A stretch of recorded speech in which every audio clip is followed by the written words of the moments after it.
Hey everyone, Anipod here. So today I will go through my anime review of week 9 of seasonal anime of winter season 2025. Sorry for the delay. I fell behind a bit, so it took a while to catch up, but I'm caught up on most of the things now. And I felt like I could do the week 9 review now. So yeah, without further ado, let's do this. So the first episode we're going to talk about is episode 12, season 3 of ReZero. And let's see what notes I made here. All right, so first of all, a lot of people love that episode, actually. But for me, I felt that episode was not that good, actually. And I'm going to explain why. It wasn't super bad, but considering the episode before that, I didn't feel very strong about that episode. I felt like it was maybe I was missing something, but from my perspective, there was a lack of information in that episode. What's actually going on? But so let's start from the beginning. So now at least the wives are saved, and they all now admitted that they hate regulars. No, not regulars. Yeah. After Emilia spoke to them, right? And I think they somehow also explained the hearts of the wives, right? The heart of regulars, I mean. When they were like, he has no heart beating, that's because his heart is in the wives. So now, as I understood it, it was that the wives are like, if you kill one of the wives who has the heart in her, then the heart is transferred to the next wife. So all the wives has to be killed for the heart to be killed. That's something I was informed afterwards, but that wasn't something I completely understood. That's the information I got, at least. So while I was watching that episode, I didn't quite get why all of the girls tried to kill themselves when only one of the girls had the heart in her. So that was a bit confusing, but it was explained to me later on. But one thing they didn't quite, another thing that I wasn't quite getting when I was watching the anime, this was also something that was kind of explained to me afterwards, was like, how did Emilia get the heart to her? And as I understood it afterwards, it was because the other wives were frozen by Emilia, and therefore their pulse ended. And because she was one of the wives, she was the one getting the heart because she was the only one who was not frozen. That's how I understood it afterward, but I didn't quite understand it while I was watching the episode. And that's actually where I'd still go back to the episode, because I still feel like there was lack of information while I was watching the episode. Like there was things that were explained to me afterwards. Lack of information. That's why it was difficult for me to really understand this episode. The next part also that I want to kind of criticize to this show is that now I get that not all episodes has to be pure action, and that's not what I'm asking for either, because ReZero has had good speak only episodes before. I specifically think of season 1, for example, when Rem and Subaru were speaking with each other for a whole episode. That was a great, powerful episode. So I'm not asking that it always has to be action. However, I feel like, first of all, Regulus is one of the characters that I dislike the most in this show. And I feel like, not when you know how to defeat him, don't stand there and talk to him, just defeat him.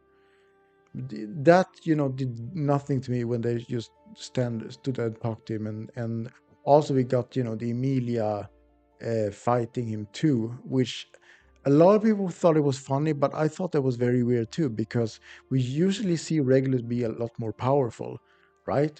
And suddenly Emilia doesn't use that much power, strength in her arms to fight him, right? So I wonder, like, how did he become that weak? I don't think that was properly explained either. Like, how did he become so weak suddenly?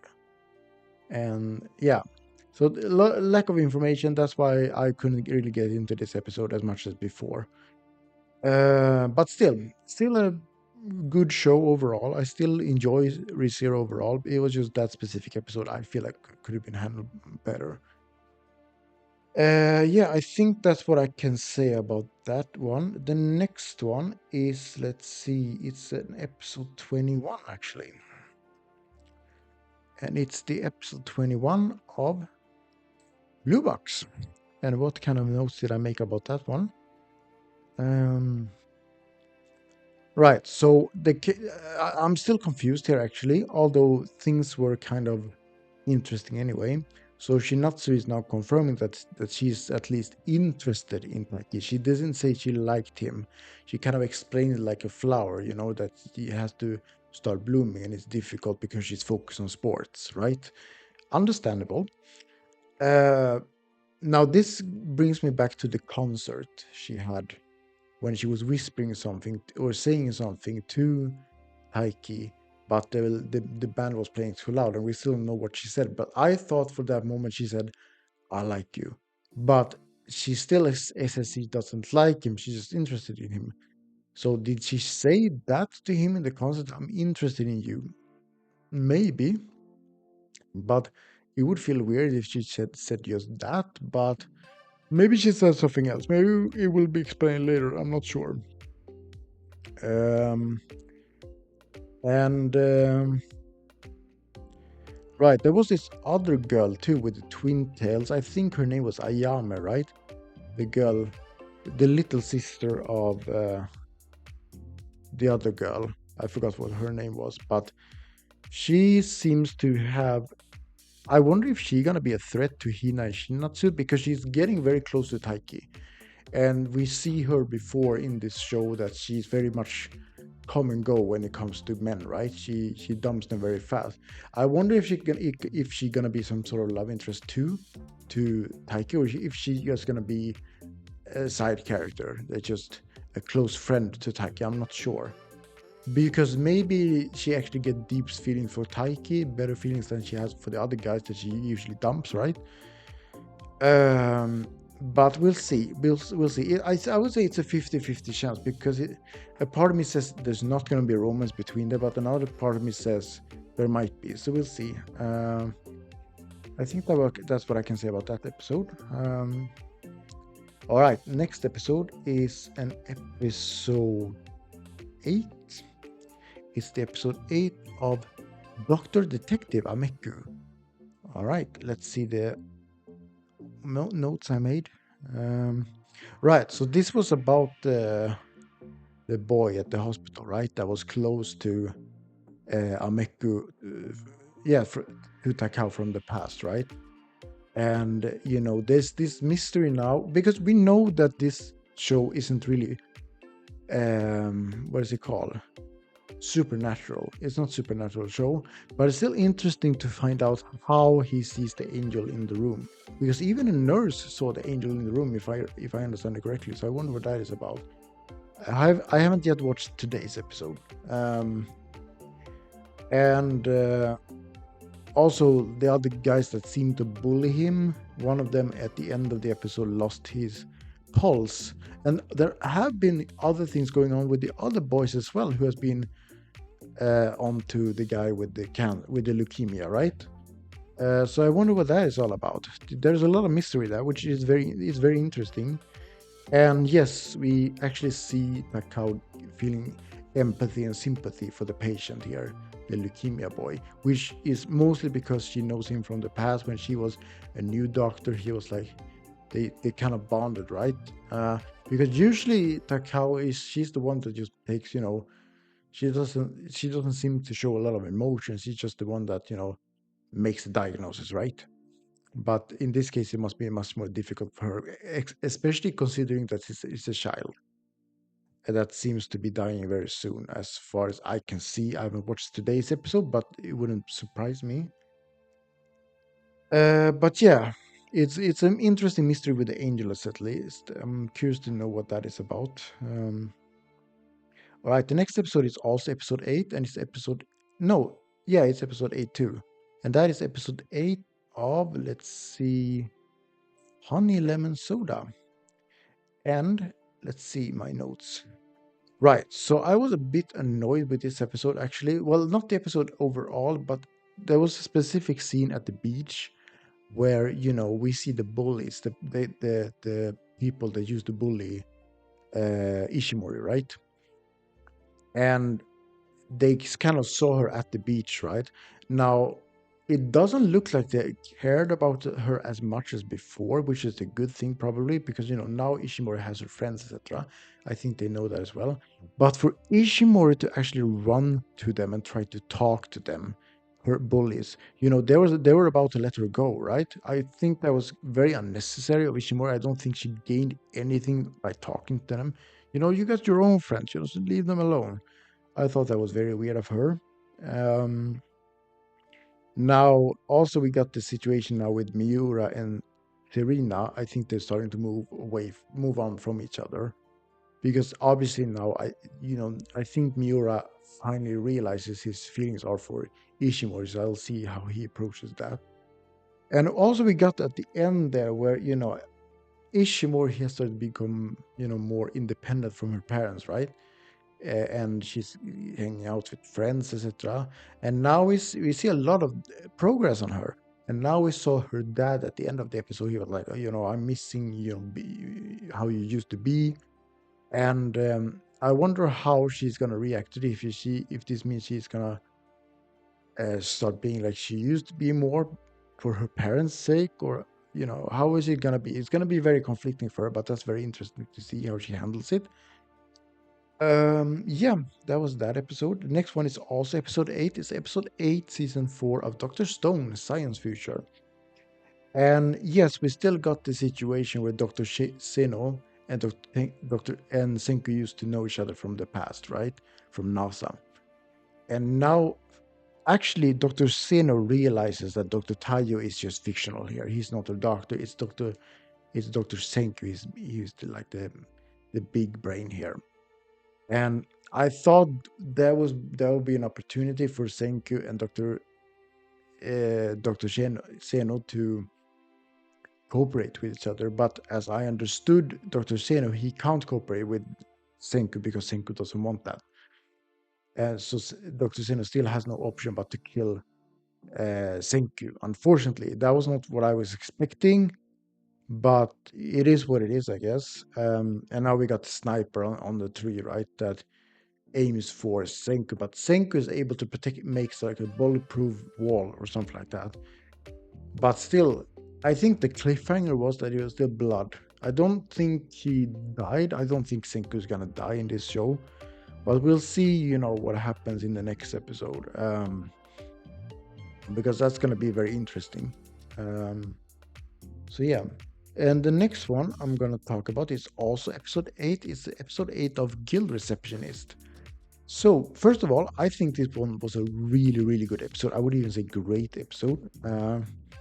And especially, I think this was one of the hardest fights that they've ever had to do. Now, when those gods, the two girls have shown up, because those idiots decided to wake them up, and they died by doing so. But this was a trouble even for Alina, right? Because usually we see Alina, she's the powerful one. She can beat anyone, right? No problem. But these two girls are able to, if they're smashed, they're able to come back, right? And they actually managed to heavily injure Alina very, very much. She was suffering a lot. She almost died, I think. And the whole party is suffering. Like if Alina is injured, the party is almost screwed. And they were suffering. They were having a hard time. And of course, Lulu has her insecurities, right? Especially since she was called a murderer before. But she was actually able to heal Alina after much attempt. It was difficult at first, but she managed it. And then they were able to defeat the girls, I think. I also want to mention something that I actually reacted to like this when I was watching, and it's the animation when one of the girls they were fighting against were biting the neck of the other girl. Like that was so very uncensored. I'm like, oh, That's how you do anime. Ooh. And I did also make a note about the BGM after Alina was healed. I don't quite remember why I made that note, but I do remember that the BGM was quite powerful after Alina was healed and she was going to defeat those two girls. I think I cried during that scene actually. A little bit at least. But yeah, very, very good episode, I think. And next one I'm going to talk about is episode 9 actually, so I'm going to edit. Let's see. There we go. Episode 9 of Medalist. Another really, really good show. But I didn't make too many notes about episode 9, but there were still powerful things I wanted to mention here. So first of all, one thing I was very hooked into in this episode was to see the girls ice skating in this contest, right? Because not just Inori, but the other girls as well, when they were like, when you see how they try to make all the jumps, etc., trying to land perfectly, even whenever they do that, because I think the CGI has really improved a lot in this show, and I feel like you even get hooked like this, is she gonna make it? She gonna fall? They even managed to fix the animation so you see the trails of the other ice skating shoes on the ice. That's good. That's good quality right there. But yeah, so very good animation on that. And then we got at the end, of course, with Inori being on the first place. Now I think she ended on second place eventually, but on first place for a while. And then, of course, she had her injury.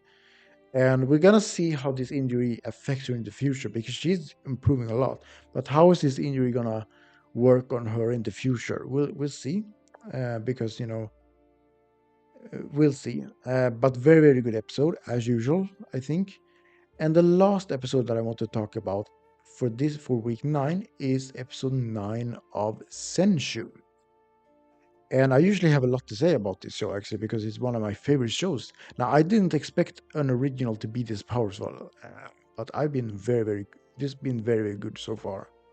So first of all, now let's go some backstory from Luke's perspective when he found a Natsuko right in the desert.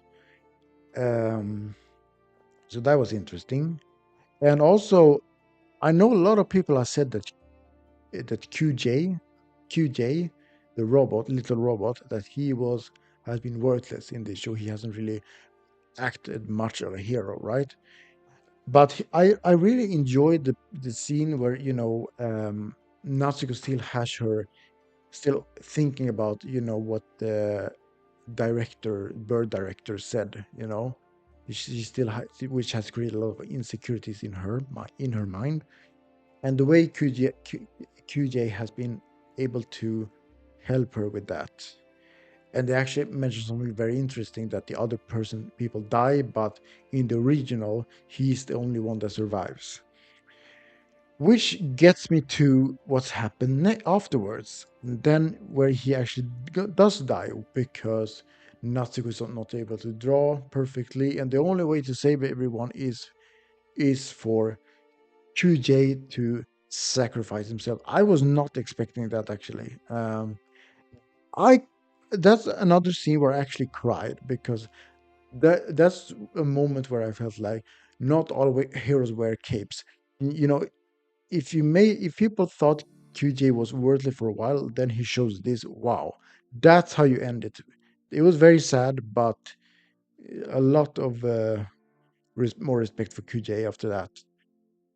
And now another interesting thing, because as I understood the episode also, after QJ died because Natsuko was not able to draw as he wanted to, he had to sacrifice himself.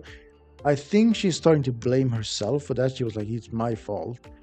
And this is where I wonder, because usually in the original story of Zenshu, it's been like, um, it's been like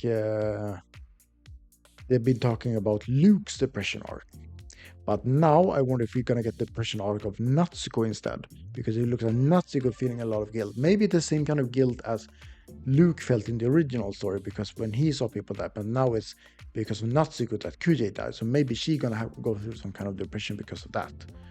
And how will Luke comfort her in that situation? Because he's obviously also gonna mourn the loss of QJ, but the difference here that if we look at, for example, when Destiny died in the original, that was because Luke wasn't paying attention. They showed that in the episode. So I think in the original, Luke was feeling a lot of guilt feelings, but in this case, it's Natsuko who's going to feel a lot of guilt feelings. So maybe she will sort of understand more how Luke felt in the original, what he actually went through. And I'm gonna see how Luke handles it, because Luke likes Natsuko. So I think it's gonna be very sad for him to see Natsuko going to depression. That's what I think is gonna happen. And we're gonna see, how he's able to comfort her, maybe. I don't know. But I feel like he's the one who's gonna step up here. Because, and this is very interesting, because this is where the director said, this story is set in stone, you cannot change it. But it is already changed, actually. Ever since Natsuko appeared, it's been changed. So, for example, if you look at the perspective from when QJ was the only one who in the group that survived in the original, he was the first. I think he was the first one to die. Yeah, he was the first one to die in this one.